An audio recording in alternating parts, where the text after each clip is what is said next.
Hello प्यारे बच्चों, मेरा नाम है Renu Tayal, I am an IIT educator. और चलो आज अपना नेक्स्ट टॉपिक स्टार्ट करते हैं। So after these basic question we will start the representation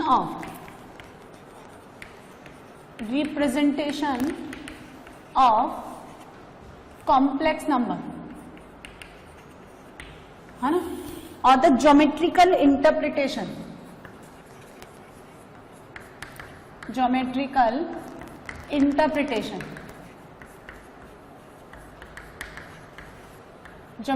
interpretation of complex number यानी जेड। मतलब समझेंगे ज्योमेट्रिकली क्या रिप्रेजेंट करते हैं। देखिए आप बात को समझिए, हम लोग इसको क्या बोलते हैं, rectangular cartesian system. Rectangular cartesian system, positive x positive y, है ना, नेगेटिव एक्स नेगेटिव वाई और ओरिजिन। ठीक है, लिखते हैं हम लोग a प्लस आयोटा बी, या फिर हम ऐसे भी लिख सकते हैं ना, x plus iota y, where x and y belongs to real number. Geometrically z यानी कॉम्प्लेक्स नंबर, उसको हम लोग क्या करेंगे, सुनो, देखो मेरी बात सुनो। हम लोग जब कैलकुलस पढ़ते हैं ना, तो x और y को क्या बोलते हैं, इनपुट आउटपुट, डोमेन और रेंज। ठीक है, जब हम कोऑर्डिनेट ज्योमेट्री पढ़ते हैं तो x और y को क्या बोलते हैं, एब्सिसा ऑर्डिनेट, यानी एक पॉइंट का एब्सिसा एंड ऑर्डिनेट। हम लोग बेसिकली अपने सिलेबस में कोऑर्डिनेट ज्योमेट्री को 3 बार स्टडी करते हैं। बेसिकली मोटा मोटा तो वही होता है जो हम कोऑर्डिनेट ज्योमेट्री में पढ़ते हैं, straight line, circle and conic section, right, parabola, ellipse, hyperbola. फिर हम एक बार कोऑर्डिनेट ज्योमेट्री और कहां पढ़ते हैं, वेक्टर और 3D में, और हम एक बार कोऑर्डिनेट ज्योमेट्री पढ़ते हैं कॉम्प्लेक्स नंबर में। तो इन्होंने क्या किया कि जो कॉम्प्लेक्स नंबर है which is written in the form of as a standard x plus iota y, उसको हम क्या करेंगे, इसको x कोमा वाई के फॉर्म में रिप्रेजेंट कर देंगे, इस तरह से x कोमा वाई। जब आप इसको कोऑर्डिनेट ज्योमेट्री के साथ डील करते हैं तो simply this is called the POINT point. ये कहलाता है इसका एब्सिसा और ये कहलाता है इसका ऑर्डिनेट। अब जब यही काम आप इसमें करते हैं कॉम्प्लेक्स नंबर में, तो इसको बोलते हैं real part of z. X को क्या बोलेंगे, इसको real part of z, and y को क्या बोलेंगे, इमेजिनरी पार्ट ऑफ जेड। ठीक है, वहां पे इसको सिंपली एक्स एक्सिस बोलते हैं, उसको बोलते हैं वाई एक्सिस। अब यहां इसको बोलेंगे रियल एक्सिस, इसको बोलेंगे इमेजिनरी एक्सिस,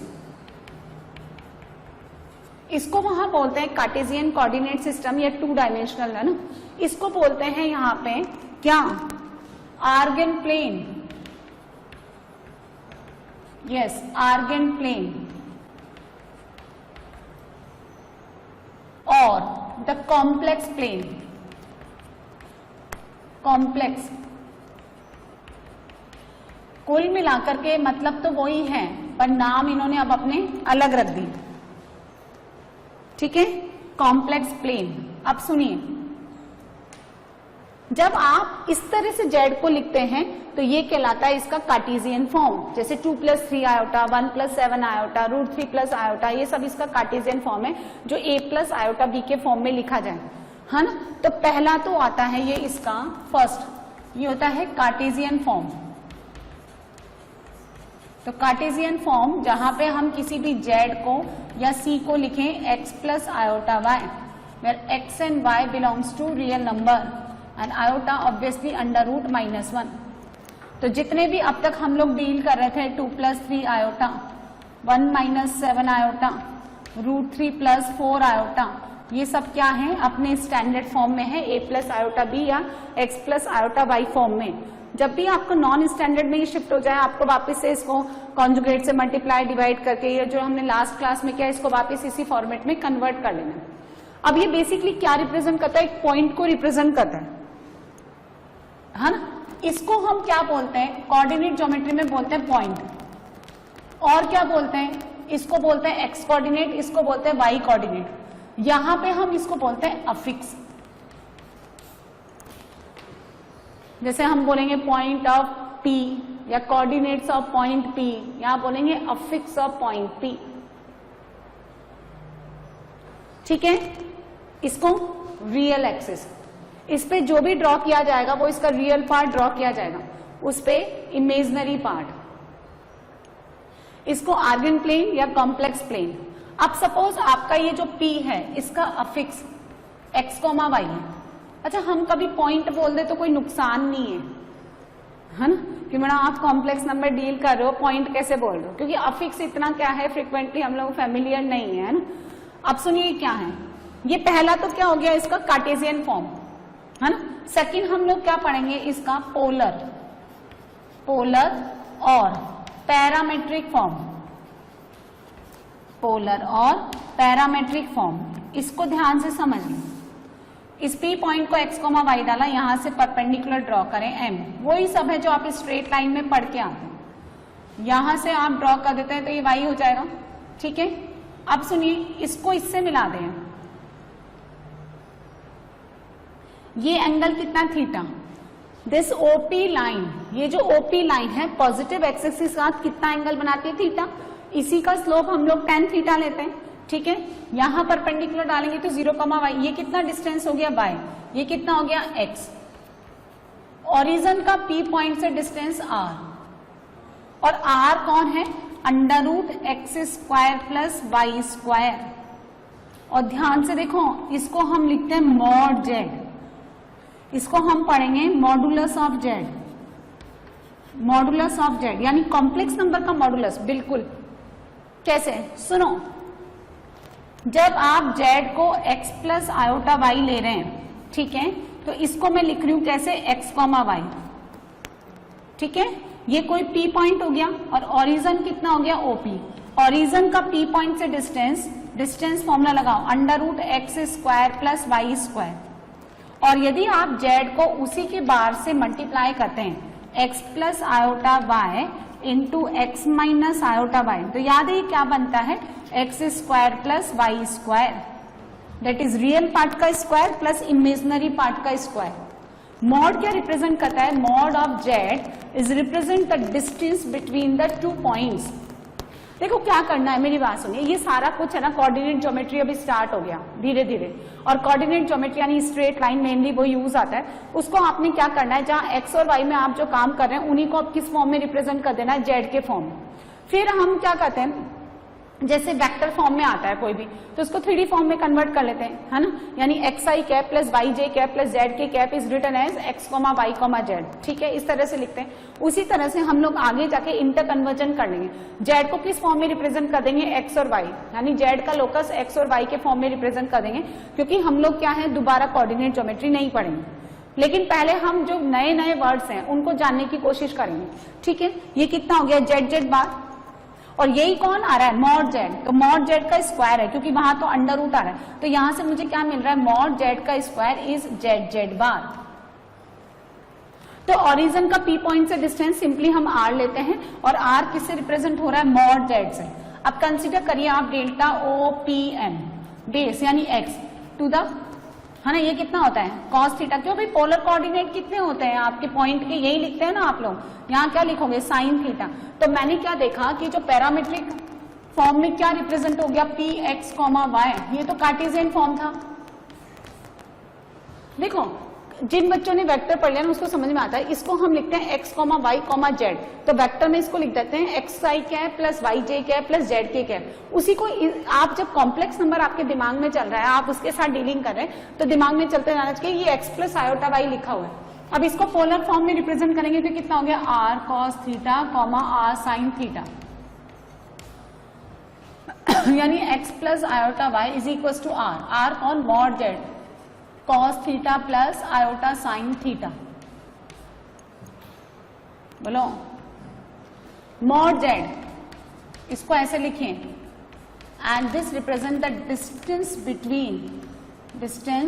बिटवीन 2 पॉइंट्स, कौन, ओरिजिन एंड P, जिसका अफिक्स कितना है, z, जिसको बोलते हैं आप x, y, ठीक है। ये है, यदि आप यहाँ z-1 लिखते हैं तो और z का 1, 0 से डिस्टेंस, आप z-p कुछ और लिखते हैं तो उसका मतलब ये माइनस करके जो लिखा आता है ना, उन 2 पॉइंट्स के बीच का डिस्टेंस होता है। और थीटा, सुनो, मॉड z आपको समझ में आ गया, इसको मॉडुलस ऑफ z पढ़ेंगे। और ये थीटा क्या है, theta is the angle made by this line OP with the positive x axis, और इसको बोलते हैं हम लोग आर्गुमेंट ऑफ ऑफ जेड, इसको शॉर्ट में लिखते हैं ऐसे ARG ऑफ जेड, और इसका एक और नाम होता है एम्पलीट्यूड ऑफ जेड, और इसको ऐसे लिखते हैं AMP ऑफ जेड, ये है। ठीक है, अभी इस पे काम करेंगे हम लोग। पहले ना ये समझ में आ गया, ये कौन है, इसका पोलर फॉर्म, ये पोलर और parametric form. So first form क्या था, कार्टेशियन फॉर्म। ये क्या है, ये कार्टेशियन फॉर्म है। ये कौन सा फॉर्म हो गया, second form. Mod z is always greater than equal to 0, इस बात को समझिए, क्योंकि मॉड जेड क्या है, दो पॉइंट्स के बीच की डिस्टेंस कभी नेगेटिव नहीं होती है। दूसरी बात, डिस्टेंस कभी इमेजनरी भी नहीं होती। जब आप मॉड जेड निकाल रहे हैं तो ये कितना आ रहा है, ये मॉड जेड है, √x², रियल का स्क्वायर रियल, इमेजनरी पार्ट का स्क्वायर, वो भी y भी क्या है, रियल है ना, उसका स्क्वायर, दोनों का सम रियल। तो मॉड जेड जो है ना आपका एक रियल क्वांटिटी है। ये क्या रिप्रेजेंट करेगा, एक रियल क्वांटिटी को। एंड चूंकि ये डिस्टेंस है, so this is always greater than equal to 0 for all z belongs to C। हर कॉम्प्लेक्स नंबर के लिए ग्रेटर देन इक्वल टू 0 है। अब सुनो, if mod z equals to 0 that means √x² plus y² equal to 0, या simply अगर आप बात करें तो OP डिस्टेंस 0। इसका मतलब P पॉइंट कहाँ कोइंसाइड कर गया, ओरिजिन पे, है ना। P पॉइंट था कौन, x प्लस आयोटा y। यदि ओरिजिन पे कोइंसाइड कर गया तो x और y दोनों को साइमल्टेनियसली क्या होना पड़ेगा, 0, यानी रियल पार्ट भी 0 और इमेजनरी पार्ट भी 0। ठीक है ना, यहां तक नोट करें।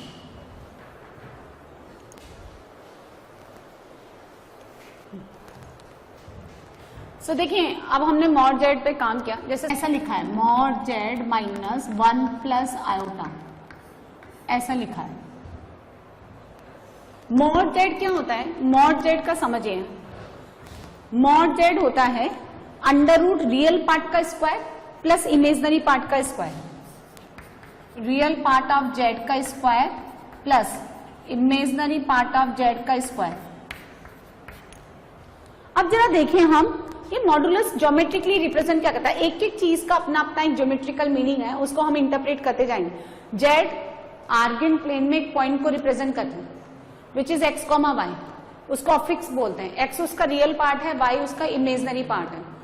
मॉड जेड और ओरिजिन का डिस्टेंस, ये एक पॉइंट है, ये दूसरा पॉइंट है। जरा देखिए ये क्या चीज है, जेड कौन है, x plus iota y -1 minus iota. Real को हमेशा रियल के साथ ही लिखेंगे और इमेजनरी को इमेजनरी के साथ, इस तरह से। ये बराबर होता है √ रियल पार्ट का स्क्वायर प्लस इमेजनरी पार्ट का स्क्वायर। इसका मतलब this is the distance between, है ना, डिस्टेंस बिटवीन, है ना, वो जेड x, y एंड 1, 1। तो ये क्या है, 1, 1 ही तो है, अब आपने जान लिया। और जेड कौन, x प्लस आयोटा y, तो x, y उसके बीच का डिस्टेंस है। तो सुनिए, यदि आप ऐसे लिखते हैं mod z minus z nought, तो आप जानिए this is the distance between, generalise कर दिया मैंने, the two distance between two affixes, कौन, A जेड और B कौन, जेड नॉट। मॉड के बारे में क्लियर हो गया मामला। अब नेक्स्ट समझिए, ये थीटा, ये जो है ना थीटा, वो यहां से देखें परपेंडिकुलर टू द बेस, यही होता है ना tan थीटा। हम लोग क्या लिखते हैं, यहां पे डिवाइड करिए तो tan थीटा कितना हो गया, y/x, यानी imaginary part upon imaginary part of z to the real part of z, ये tan थीटा। सो थीटा कितना हो गया आपका, tan इनवर्स y/x।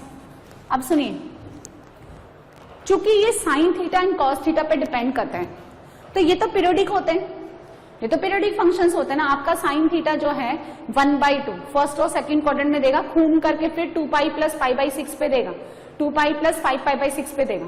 अब क्या होता है, जैसे कि आप ट्रिग्नोमेट्रिक इक्वेशन सॉल्व करते हैं तो उसमें भी आप लोग क्या प्रिंसिपल एंगल निकालते हैं। जैसे अगर आपका साइन थीटा 1/2 है तो 1/2 वो π/6 पे भी देगा और 5π/6 पे भी देंगे, लेकिन प्रिंसिपल एंगल का मतलब होता है least magnitude of the angle.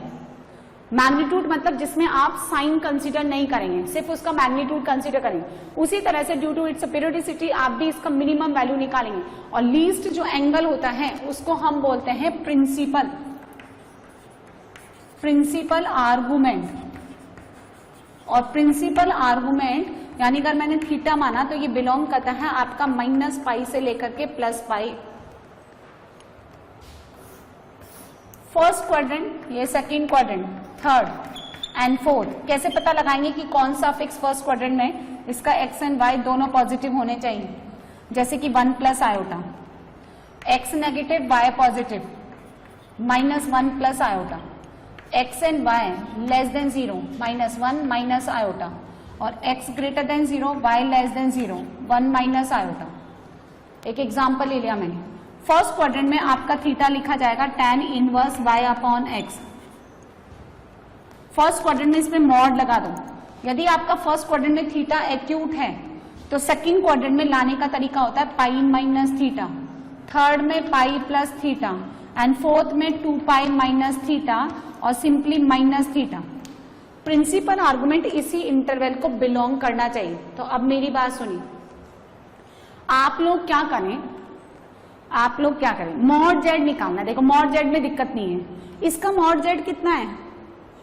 √2। उसका,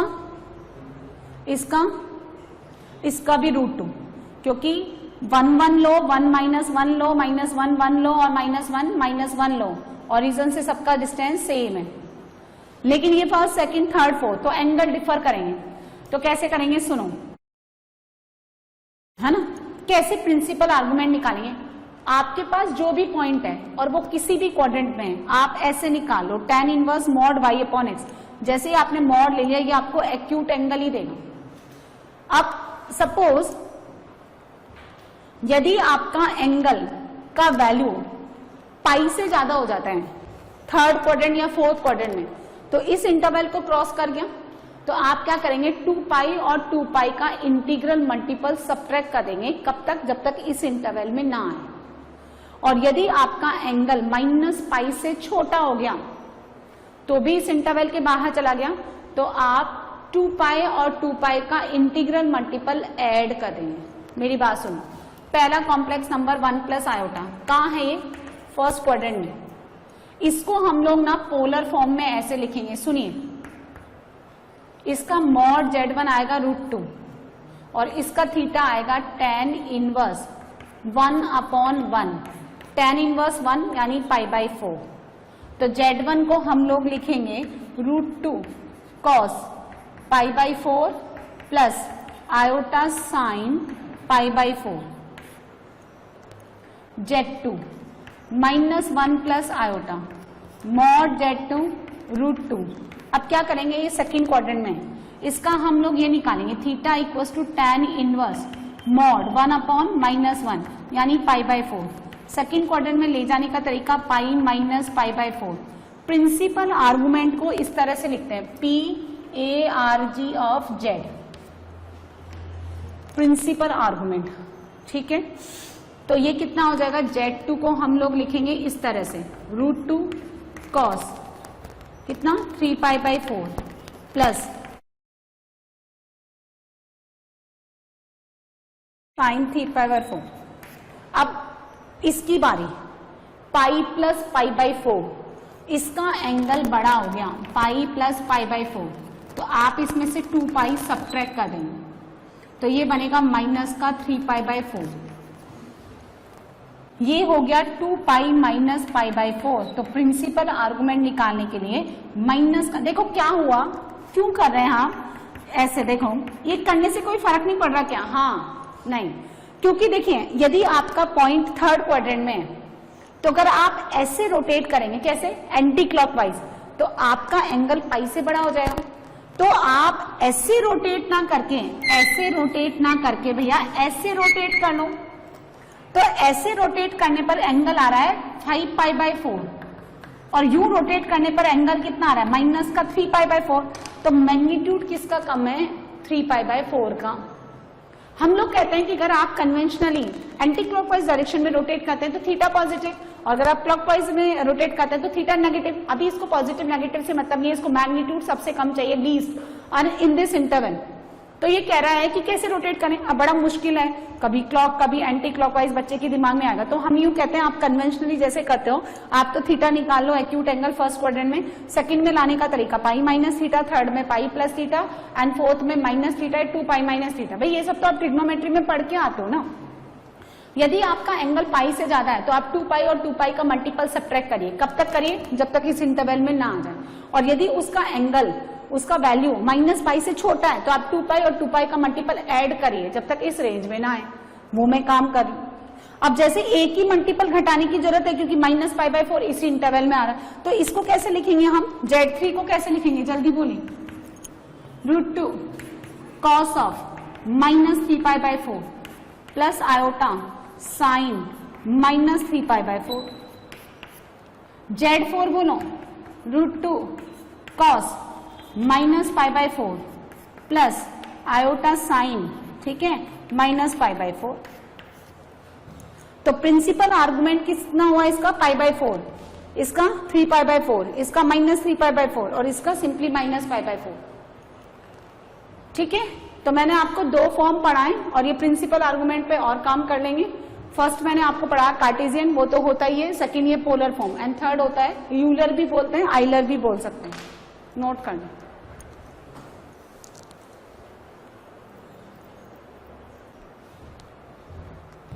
So first representation, Cartesian form, ठीक है, which is x plus iota y, x and y belongs to real. Second देखिए polar form,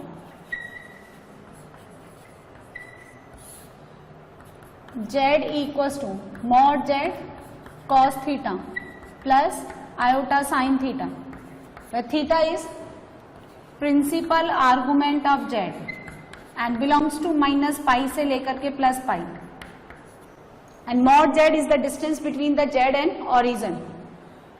यदि आपको जनरल, देखो जनरल निकालना है, जनरल आर्गुमेंट ऑफ z, इसको हम ऐसे लिखते हैं GARG of z। Principal argument of z तो p, जनरल आर्गुमेंट तो ये, तो इसका वैल्यू होता है 2n पाई प्लस थीटा, मतलब उसका पीरियड है वो sine theta and cos theta का जनरल पीरियड होता है 2n पाई, वो आप ऐड कर दो। जैसे आपने पाई बाय 4 निकाला, कहाँ आया? फर्स्ट क्वाड्रेंट में, तो 2 पाई प्लस पाई बाय 4 भी तो आएगा। प्रिंसिपल आर्गुमेंट तो सिर्फ आपको लीस्ट मैग्नीट्यूड दे रहा है, लेकिन बाकी और वैल्यूज पे भी तो आपको 1/√2 मिलेगा, है ना। मतलब 1/√2 का मतलब होता है कि जैसे यदि आपका 10 पाई बाय 4 आ रहा है 1 पे, तो पाई बाय 4 पे साइन कॉस कितना देंगे? 1/√2, इसलिए मैं कह रही हूं। ठीक है, थर्ड आता है ये EULER, क्या पढ़ेंगे इसको? तो आइलर भी बोलते हैं कई लोग, यूलर्स भी बोलते हैं, जैसा आपका मन करे वैसा आप बोलें, नाम में कुछ रखा नहीं। Euler's form. अब सुनिए, साइन एक्स का एक्सपेंशन देखो, लिमिट में पढ़ाते हैं ये, है ना, जो आपका 12th का चैप्टर है लिमिट, ठीक है, जेईई एडवांस का, उसमें पढ़ाते हैं। इसका एक्सपेंशन होता है x minus x cube upon factorial 3 plus x की power 5 upon factorial 5, x raise to 7 upon factorial 7 and so on, infinite तक जाएगा। Cos x 1 minus x square upon factorial 2, x की पावर 4 अपॉन फैक्टोरियल 4, एक्स की power 6 upon factorial 6 and so on. और एक और e की power x का expansion 1 plus x square upon factorial 2, x cube upon factorial 3, x की power 4 upon factorial 4 and so on. ठीक है, अब देखो आपको क्या करना है, ये जो आपने निकाला ये कितना है? Cos theta plus iota sine theta. X की जगह थीटा डालें, आयोटा से मल्टीप्लाई करके ऐड कर दें। ठीक है, जरा ये देखें e raise to iota theta कितना होता है, मतलब x इज रिप्लेस बाय आयोटा थीटा, तो कितना हो गया? 1 प्लस आयोटा थीटा, फिर minus theta square upon factorial 3 minus iota theta cube upon factorial 3। Iota की पावर 4 यानी थीटा की पावर 4 अपॉन फैक्टोरियल 4, फिर x की पावर 5, एक आध और लिख लो, प्लस x की power 6 upon factorial 6 and so on. x iota theta की पावर 5, तो iota theta raise to 5 upon factorial 5, ये कितना हो गया? आयोटा की पावर 6 माइनस 1। सुनो, इसको ऐसे लिखेंगे 1 minus theta square upon factorial 2, real part एक साथ एंड सो ऑन। फिर आयोटा कॉमन ले लो, तो theta minus theta cube upon factorial 3 plus theta की पावर 5 अपॉन फैक्टोरियल 5। ध्यान से देखिए, आयोटा कॉमन लिया तो theta minus theta cube upon factorial 3, theta की पावर 5 अपॉन फैक्टोरियल 5। ये कौन है? E raise to iota theta, this is cos theta, और वो कितना बन गया? Iota sine theta. That means ये जो यूलर फॉर्म है, ये जेड को जो आपने mod z cos theta plus iota sine theta लिखा, उसको आप लिख सकते हैं mod z e raise to iota theta.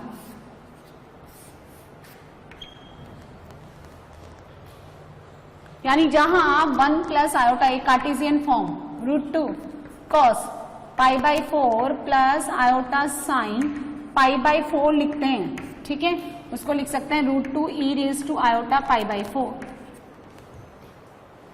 यानी cos theta plus iota sine theta ये, तो e raise to minus iota theta कितना हो गया? Conjugate, iota is replaced by minus iota. So यदि आप ऐसे लिखते हैं, सुनो, और ये कोई कॉम्प्लेक्स नंबर है, तो पहली बात है इसका जो मॉड है ना e raise to iota theta और e raise to minus iota theta, इसका मॉड हमेशा 1 होता है, क्योंकि cos square theta plus sine square theta का वैल्यू रियल पार्ट का स्क्वायर इमेजिनरी पार्ट का स्क्वायर 1, और थीटा कौन है आपका? वो प्रिंसिपल आर्गुमेंट। तो अगर इस पूरे को मैं जेड कंसीडर करूं या Z1 कंसीडर करूं, है ना, Z1 कंसीडर करूं या जेड कंसीडर करूं, तो उसका रियल पार्ट कॉस थीटा और इमेजिनरी पार्ट साइन थीटा, तो जब दोनों को ऐड कर दो, कॉस थीटा बनेगा आपका e raise to iota theta plus e raise to minus iota theta divided by 2, and sine theta subtract करके e raise to iota theta minus e raise to minus iota theta divided by बोलो 2 iota, इस तरह से, ठीक है। तो Cartesian form समझ आया, पोलर फॉर्म समझ में आया, यूलर्स फॉर्म समझ में आया। एक बात ध्यान रखनी है आपको, देखिए e raise to iota theta का value cos theta plus iota sine theta होता है, ना कि sine theta plus iota cos theta. पहली बात ये, ना कि cos theta plus iota sine 5, ना कि cos theta plus iota 2 theta sine 2 theta, ऐसे नहीं, cos theta plus iota sine theta ही रहेगा, जिसका real part of e raise to iota theta cos theta ही लिखा जाएगा, और इमेजिनरी पार्ट जो है e raise to iota theta का साइन थीटा ही लिखा जाएगा। अब जैसे ही इन्होंने ये इतना गंदा जो फॉर्म पोलर में गिवन था उसको एक्सपोनेंशियल के फॉर्म में कन्वर्ट किया, एक्सपोनेंशियल की सारी प्रॉपर्टीज आपके अंडर में, वो सारी प्रॉपर्टीज आप लगा सकते हैं। कैसे? देखो, यदि आपके पास e की पावर x है या e की पावर आयोटा x है, दूसरा आपके पास e की पावर आयोटा 2x है, तो आप इस फॉर्म में तो क्या करेंगे, पूरा मल्टीप्लाई करेंगे और डायरेक्टली उस फॉर्म में क्या लिख सकते हैं, e raise to iota 3x, क्योंकि अगर बेस सेम होता है तो एक्सपोनेंशियल में क्या होता है, पावर ऐड हो जाती है, मल्टीप्लीकेशन में ना, डिवीजन में सब्ट्रैक्ट हो जाती है। ये सारी जो एक्सपोनेंशियल की प्रॉपर्टी है वो यहाँ लगेगी। सो दे रहा था 3 टाइप्स। ज्योमेट्रिकली क्या रिप्रेजेंट करता है, पॉइंट को रिप्रेजेंट करता है। 3 फॉर्मेट है, कार्टेशियन फॉर्म, कॉम्प्लेक्स नंबर का, पोलर फॉर्म और फिर इसका यूलर फॉर्म, ठीक है। जहां थीटा क्या है, इसका प्रिंसिपल आर्गुमेंट, जनरल आर्गुमेंट निकालने के लिए आप क्या करेंगे, इसमें 2n पाई ऐड कर देंगे। आर्गुमेंट थीटा होता है, एक बात समझिए, आयोटा थीटा नहीं होता, एंगल थीटा रिप्रेजेंट होता है, आयोटा थीटा नहीं। कभी भी आपने ये नहीं देखा होगा कि ट्राइंगल में कोई एक एंगल आयोटा 30 डिग्री है या आयोटा π/3 है। सो एंगल हमेशा थीटा है, आयोटा थीटा नहीं। इसी तरह से इमेजिनरी पार्ट आपका y है, आयोटा y नहीं। ये छोटी छोटी बातों का आप ध्यान रखें।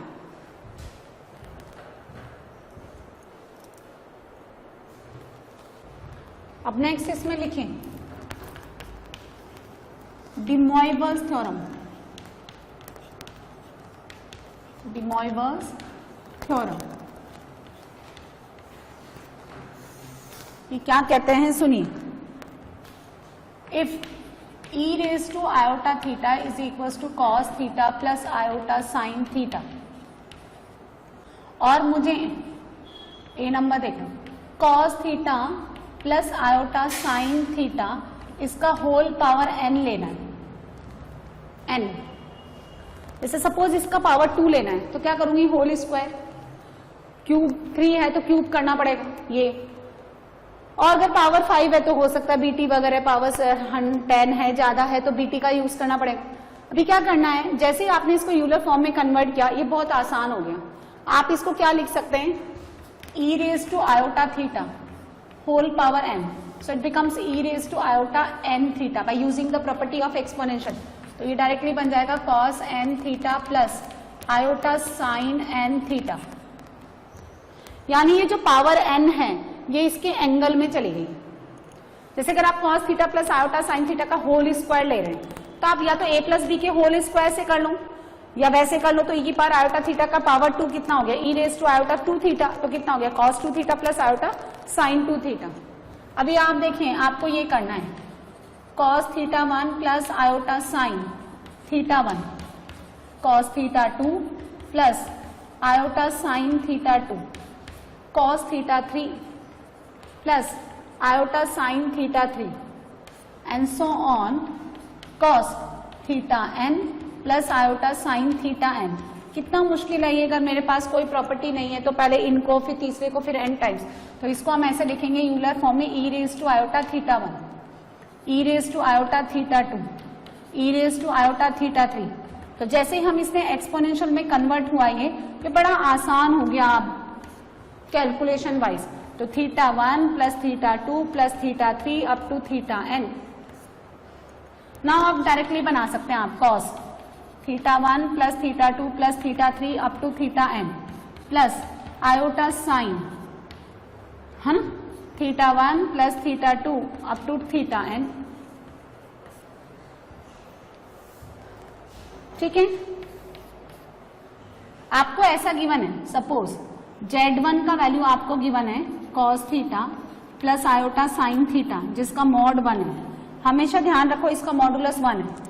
Z2 का वैल्यू आपको गिवन है cos phi plus iota sine phi, तो इसको डायरेक्टली ऐसे लिख लो e raise to iota theta. कोई भी काम आप पोलर फॉर्म में मत करो, e raise to iota phi. अगर आपको Z1 अपॉन Z2 निकालना है तो ये बन गया e raise to iota theta minus phi, और वापिस आप इसको लिख लो cos theta minus phi plus iota sine theta minus phi. Z1 into Z2 निकालना है तो e raise to iota theta plus phi, फिर आप ऐसे लिख सकते हैं cos theta plus phi plus iota. वापिस फिर बाद में आप पोलर में कन्वर्ट कर सकते हैं, लेकिन कैलकुलेशन अगर आप यूलर में करेंगे एक्सपोनेंशियल फॉर्म में तो वो ज्यादा इजी रहेगा। ठीक है ना, नोट कर लें।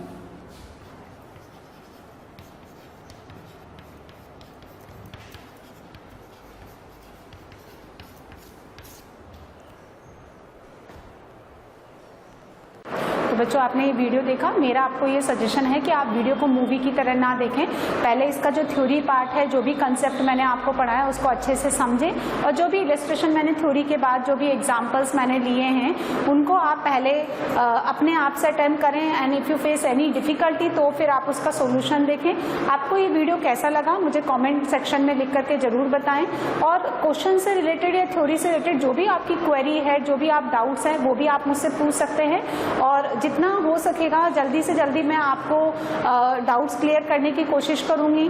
और ये वीडियो आपको अच्छा लगा तो आप अपने फ्रेंड्स के साथ शेयर करें, और लेटेस्ट इन्फॉर्मेशन के लिए लाइक करें, सब्सक्राइब करें, ताकि जितनी भी इन्फॉर्मेशन है हम लोग जो आपको प्रोवाइड करना चाहते हैं वो जल्दी से जल्दी आपको मिलती रहे। Thank you so much.